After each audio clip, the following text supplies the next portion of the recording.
States government, as promised, has maintained the closest surveillance of the Soviet military buildup on the island of Cuba.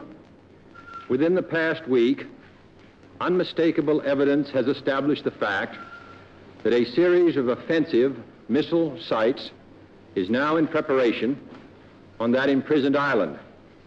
The purpose of these bases can be none other than to provide a nuclear strike capability against the Western Hemisphere. The characteristic of these new missile sites indicate two distinct types of installations. Several of them include medium-range ballistic missiles capable of carrying a nuclear warhead for a distance of more than 1,000 nautical miles.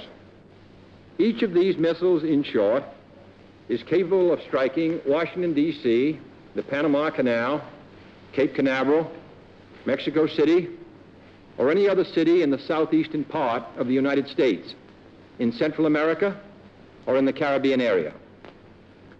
Additional sites not yet completed appear to be designed for intermediate range ballistic missiles capable of traveling more than twice as far and thus capable of striking most of the major cities in the Western Hemisphere.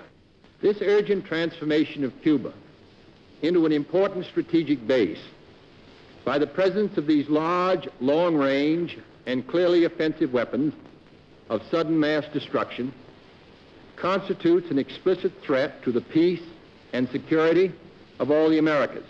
The Soviet government publicly stated on September 11th that, and I quote, "The armaments and military equipment sent to Cuba are designed exclusively for defensive purposes," unquote. That there is, and I quote the Soviet government, "there is no need for the Soviet government to shift its weapons for a retaliatory blow to any other country, for instance, Cuba," unquote.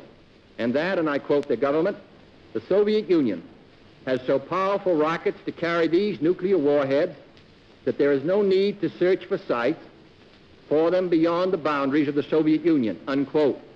That statement was false.